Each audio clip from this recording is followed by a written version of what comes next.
This 10th year of Daily Tech News Show is made possible by its listeners. Thanks to all of you, including John Atwood, Pat, and DeGracia A. Daniels.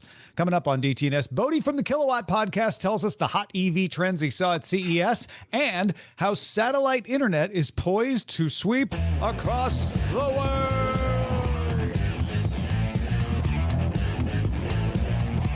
This is the Daily Tech News for Friday, the 13th of January, 2023 in Los Angeles. I'm Tom Merritt. From Columbus, Ohio, I'm Robb Dunewood. Drawing the top tech stories from Cleveland, I'm Len Peralta. I'm the show's producer, Roger Chang. And joining us, the host of the Kilowatt podcast, Bodie Grimm. Welcome back. Hello. Thank you so much for having me back. Thank you for surviving CES and making it back. Oh, I loved CES. It was great. Yeah. Dude, your feet are okay? No feet issues. No feet issues. That's great. Well, I can't wait to talk to you about what you saw there. So let's get right into... Oh, by the way, yes, we know Twitter third-party apps are having a problem, but we don't know what it is either. So if we find out, we'll tell you. Here are the rest of the quick hits. Reuters sources say the Cyberspace Administration of China and other Chinese regulators could allow DD Global to resume new user registration and relist its 25 banned mobile apps as early as next week. Sounds like China is relaxing on the tech. As China's government eases those restrictions, it's also adding a slight bit of control. The government Cyberspace Administration also acquired 1% of Alibaba and got a board seat on January 4th. China's government had already acquired stakes in Weibo, the messaging company, and ByteDance subsidiary Douyin Information Service. It's in talks with Tencent to acquire a similar 1% stake in one of its domestic subsidiaries. YouTube confirmed to the Wall Street Journal that it is in talks to create a hub of free ad-supported TV channels. YouTube told the Journal that it is running a test of such a service for a small number of users. Lionsgate, A&E Networks, and FilmRise apparently are among those participating in the test. If they move forward, it could launch later this year. Now, y'all probably heard that Tim Cook got a pay cut. Here's what happened and why, in case you don't want to be misled by certain headlines. Cook makes $3 million a year. That's actually his base salary. He's going to get that no matter what. That didn't get cut. He also can get a bonus of up to $6 million. That is also unchanged. He's probably going to get that bonus. What is changing is the stock he gets awarded. That's the largest part of those big numbers you hear. According to a Thursday filing, the amount of stock that he could get will fall from $75 million worth of stock in 2022 to $40 million worth of stock this year. And the percentage of that stock that is linked to Apple's performance is going up. In other words, the amount he wouldn't get if Apple performed badly. So the amount linked to performance will rise from 50% last year to 75% this year. According to the Financial Times, there was some concern about the increasing amount of equity that Cook was getting. The value of his pay because of stock rose 500% between 2020 and 2021. Filing said the adjustment was made because of shareholder feedback, and I quote, a recommendation from Mr. Cook to adjust his compensation in light of the feedback received. The filing also noted there was, and I quote again, overwhelming support for Mr. Cook's exceptional leadership. NVIDIA Broadcast added a new eye contact beta feature, which uses algorithms to overlay simulated eyes on a person's face to make them align with their camera. Eye contact will try to match eye color and automatically disconnect if you look too far away. Apple offers a similar feature in FaceTime, and Microsoft added a feature to Windows 11 for PCs with neural processing units. Medium has launched its own Mastodon instance at me.dm. It began testing the instance with a few of its authors and will eventually make it a perk if you're a paying member of Medium. Medium claims this will offer users reliable infrastructure, consistent moderation, an interesting local feed, and a shorter domain name for sharing. As part of the instance, Medium will create a sign up with Medium interface to ease onboarding. Don't forget, Medium started by former Twitter co-founders. And that is a look at the quick hits. All right, before we get into EVs, let's talk a little bit about satellites. Satellites in low Earth orbit are close enough to handle fast internet connections, and the promise has always been that they could provide internet everywhere on Earth. The holdup has been the cost. It costs a lot to get them up. It costs a lot to get the service going, but the idea is, like, once you make it ubiquitous, those costs would start to come down. The war in Ukraine may be helping satellite internet get over that hump. The Economist's tech podcast Babbage had an episode this week discussing how SpaceX's Starlink satellites have become the main means of transmitting info for Ukraine's military. Why SpaceX, Rob? Well, SpaceX brought down the cost of rocket launches, making launching lots of satellites more cost effective. Starlink has 3,500 satellites in orbit and aims to eventually have 20 to 40,000. The Falcon 9 rocket can launch 50 Starlink satellites at once, and SpaceX's Starship rocket can do 400 satellites at once and cost less than it does with the Falcon 9. So they're able to do it cheaper, basically. That's what's going on. Starlink's commercial service has seen slow adoption, though. Even at $600, they're losing money on each piece of equipment they sell people, and they haven't got as many people to sign up as they'd like. However, 2 days into the war in Ukraine last year, the country's Minister of Digital Transformation asked Starlink for help, and within a couple of days of that, receivers were rolling into the country. Starlink's reception dishes are small enough and rugged enough to go mobile, and the Army has taken advantage of that. They can be powered off cigarette lighters and batteries, which means citizens can use them, sometimes even in places where there's power outages. Ukraine has added them to drones for piloting and for showing live video, and because of the connection coming from space, anyone can take advantage of the 100 megabit per second connection, as long as they have a receiver and some battery. As a result, communication has become ubiquitous within the Army. What was once available to senior officers, satellite transmissions from big expensive satellites, is now available to every soldier who has a phone. And all this usage in Ukraine has demonstrated the benefits of space-based internet, especially for militaries. In fact, Starlink has created Starshield, a division that markets its products to government militaries. And Starlink isn't the only company getting into the business. Jeff Bezos' Kuiper has plans to launch a network, and OneWeb, owned by an Indian company in the UK government, has launched its own satellites.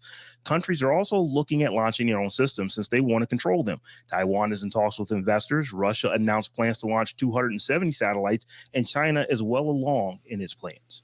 Yeah, China has plans to launch 13,000 low Earth orbit satellites. The effort is centralized under the China Aerospace Science and Technology Corporation's Guowang entity. While it is now and will likely remain state-controlled, they are getting dozens of private startups to act as suppliers. Rest of World estimates that around 24 satellite constellation projects are underway in China. Galaxy Space is one of the most successful. It's already a unicorn, says it can offer speeds 5 times faster. But Chinese automaker Geely is also in the game. They've got a few satellites up in orbit already, and they're planning to offer service to this centralized entity. 2% of Starlink users are outside of North America, Europe, Australia, and New Zealand. So that leaves a large part of the world open for the Chinese-owned internet service to eventually get traction. We're talking Latin America, Southeast Asia, and Africa. We're going to have a lot of people competing. We're going to have a lot of militaries putting these services up. The military put up GPS, which now is used by everybody and is also, been replicated with Galileo and GLONASS and things like that. Space and war often end up developing technology that advances everybody's uses. Here we have both at work. I'm curious what y'all think. Bodie, let's start with you. Do you think this looks like we're going to end up with just fast connections from space for everybody? If you can put it on the back of a drone and you can still fly and you can still get internet, then yes, I think so. Yes. My family back in Alaska is actually using, or some of them anyway, are using, oh man, I just blanked. Starlink. My family back in Alaska, they're using Starlink. Yeah. Mm-hmm. Yeah. So yes, I hope so. Like as a person who grew up in a very rural area where you didn't get a lot of any modern convenience, I think that this is a good thing overall. Rob, what do you think? So yeah, I think a couple things. Number one, this is a new type of space race. We are getting back into that, but I think that we eventually are going to get to the point to where we're living in like a Star Trek world, to where you literally can just pull out your tricorder and you have connectivity pretty much anywhere on Earth. I think this is brilliant. I've actually just within the last probably 6 or 7 years had coworkers who lived in remote areas, and they had to use like site to site microwave to get high speed internet, just because there was just no cell service out there. There was no broadband service.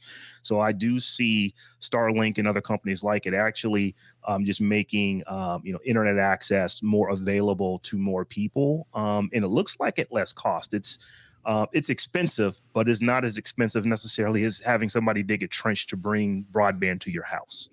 Thing is, if all of these start to take off, there's going to need to be coordination because yes, low Earth orbit is big, but when you've got multiple services with tens of thousands of satellites, you don't want them to run into each other. One of the advantages of this kind of service is it's hard to take out with a missile. If you just have one Telstar satellite broadcasting, you could conceivably shoot that down. That was a worry during the Cold War. If you try to shoot a missile into a crowd of 20,000 Starlink satellites, well, yeah, you could have an effect, but you're not going to bring the whole network down. Right. However, you could create enough debris that it causes everybody's satellites to have problems. So there's going to have to be some kind of international cooperation on this. Yeah, space junk is becoming a real problem, to where there's literally thousands of pieces of metal just floating around, and space is a big place, but Earth is not a big planet. And, low Earth orbit around us is, it's quite easy to run into stuff, and that actually happens fairly regularly.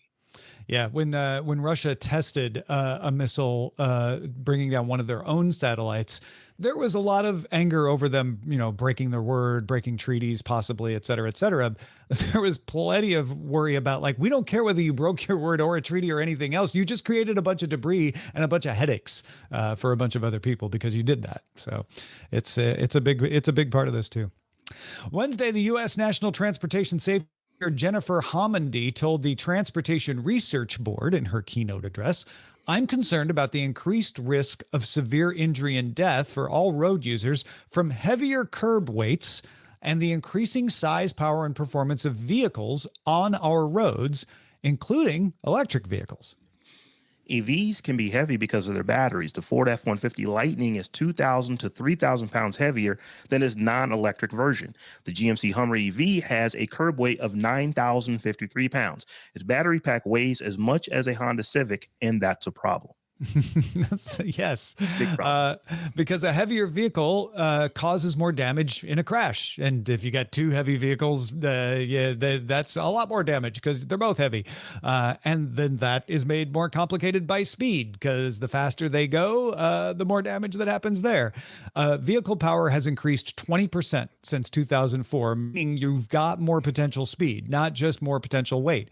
A vehicle's kinetic energy is equal to half its mass multiplied by the square of its speed. So, Rob, would you like to do the math? Well, I would do it, but fortunately for us, ARS Technica's Jonathan M. Gitlin did the math for us. A 4,000-pound light-duty truck delivers 112 kilojoules of force at 25 miles per hour. Increase speed 40% to 35 miles per hour, and you get an increase of force of 96% to 220 kilojoules. So, Bodie, is this really a problem, or is it a problem just for trucks and Hummers? Okay, so I'm going to preface all this with saying that I don't want to see anybody get hurt or die. Sure. So I'm going to go maybe to some darker places here. Car accidents happen all the time. It could be a semi truck versus a regular car, a train, a bus. These things happen all the time, and it will always surprise me on how much damage is done to the vehicle and how the person who was in those vehicles, or the people who were in those vehicles, were able to either survive or come out uninjured. So all of this depends on, like you said, speed of the car. Where was the impact? Where were the people sitting? What are the size of the vehicles involved? Were they wearing their seatbelts? Did the airbags deploy safely? Was there already damage to the car before the accident? All this stuff plays a factor in this. And just to say that, there's a good chance if a GMC Hummer hit a smart car, that's not going to be so good for the smart car.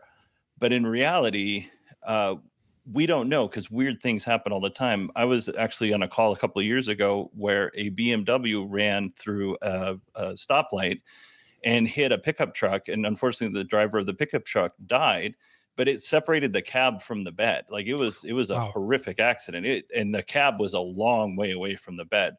And the BMW actually continued on and hit a brick wall.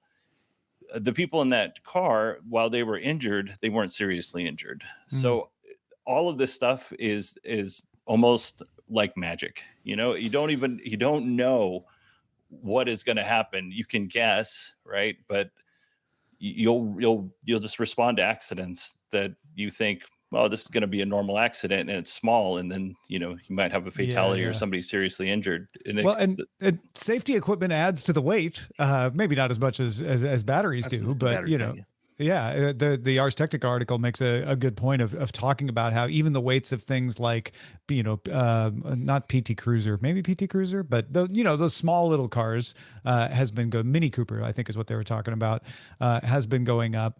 I think what Jennifer Homendy is saying is not we shouldn't make EVs, but she's saying these increased weights are going to make things just that much more dangerous. And we need to think about that. We need to think about, is there a way to bring down the weights and still have the power efficiency? Are there other things we have to do? It's not that, well, you've got heavier cars and a bunch more people are going to die. It's dangerous enough out there already. This is something we should also be thinking about in addition to all the other safety concerns we think about. Yeah. And these cars, I'm sorry, Rob, go ahead. No, I was just going to say, I wonder if part of this too is it really everything? Or is it just, when you start looking at that Hummer, that thing weighs almost 10,000 pounds. That is different than the Ford. Granted, the F-150 is much heavier than a non-electric F-150, but it's not over 9,000 pounds. So is this really a Hummer thing, or is this a all trucks thing?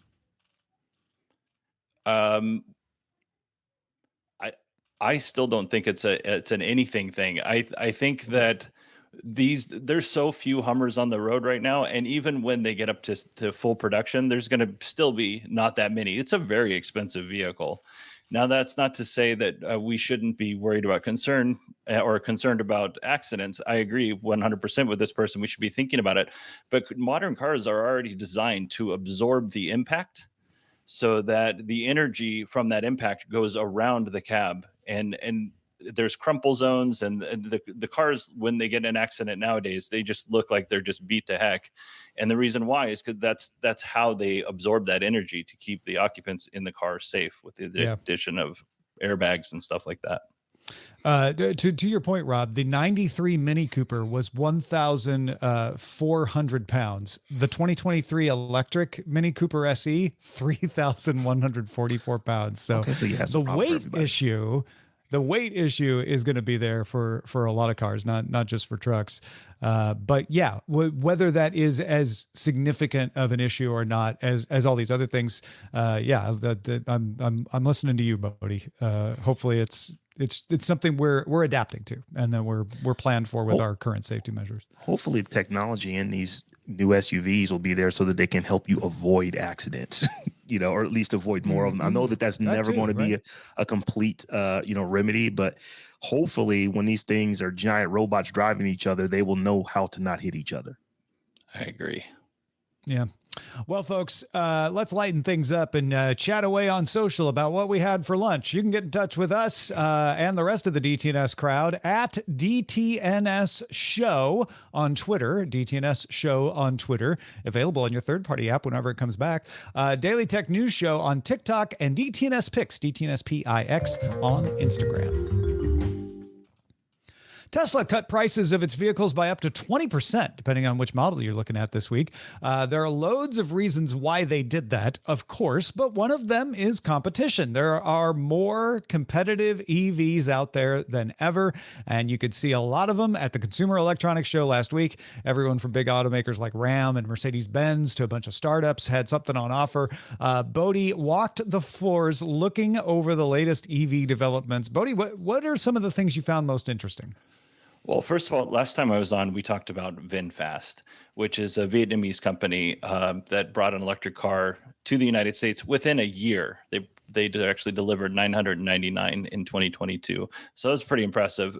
They released the specs for the VF6 and the VF7, which are the more affordable models of the VinFast SUV line for the electric vehicles. And I was able to drive the VF8, which is their bigger sedan, or excuse me, their bigger SUV, around a tiny course outside of the West Hall, and it was a lot of fun. That car was a lot of fun to drive. Unfortunately, the range might not be exactly what you would want for a $57,000 vehicle. The range, according to the EPA here in the United States, is 178 miles. VinFast is saying 260. I don't know exactly who to believe. Probably EPA. All right. So VinFast is still real, still an option out there. That's good to know.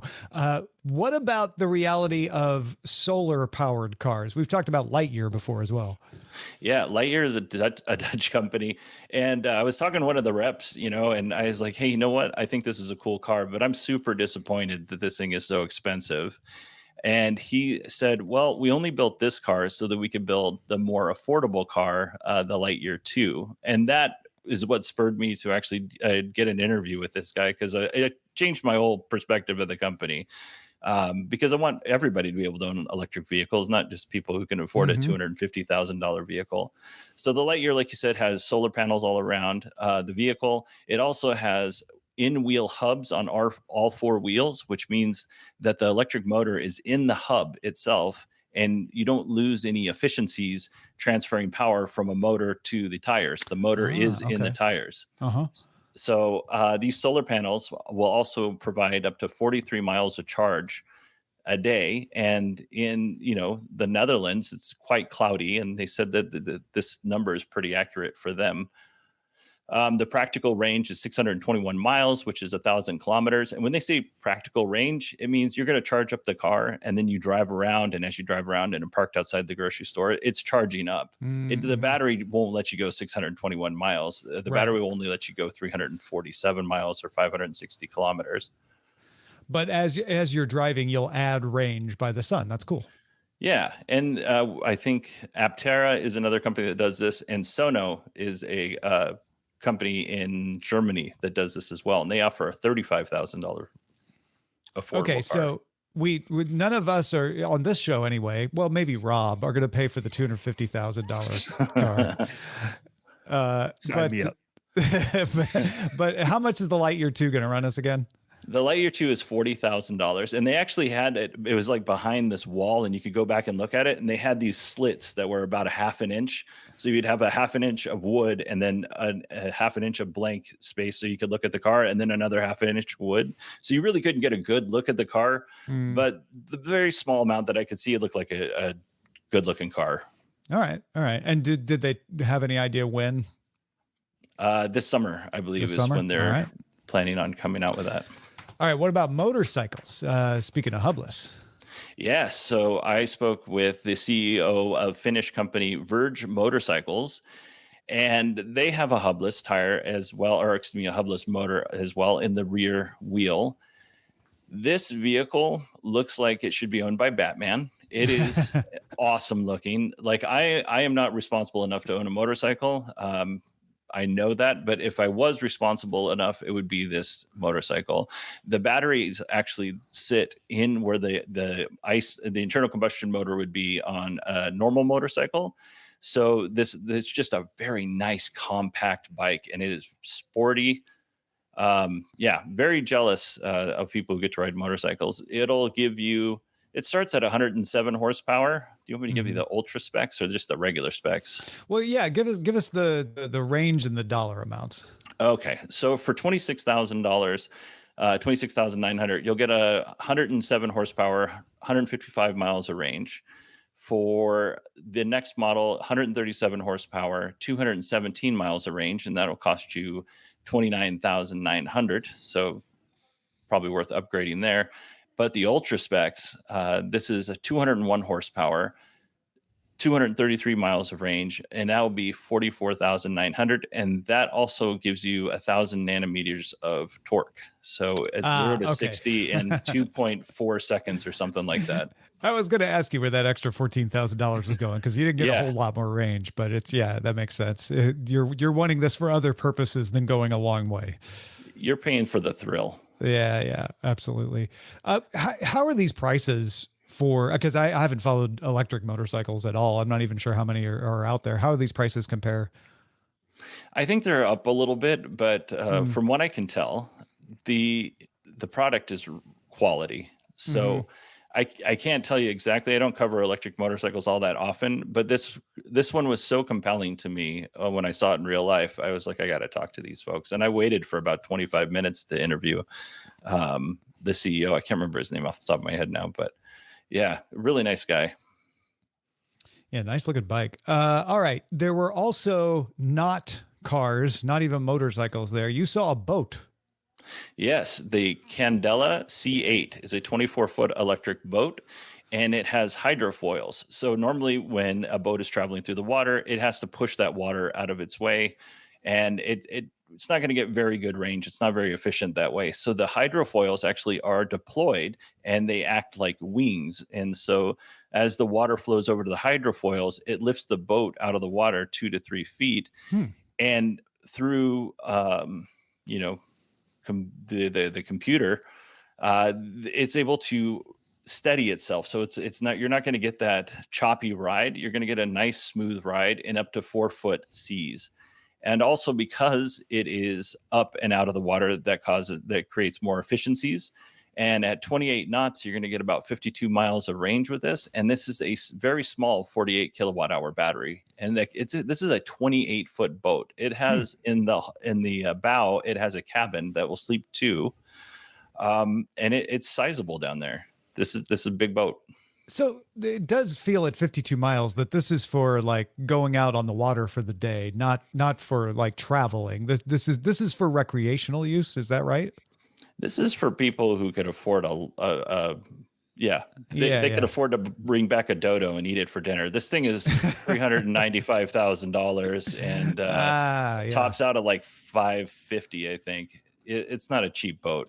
That's a reason to go for the Lightyear Model 2, so you could save money for your boat. Right.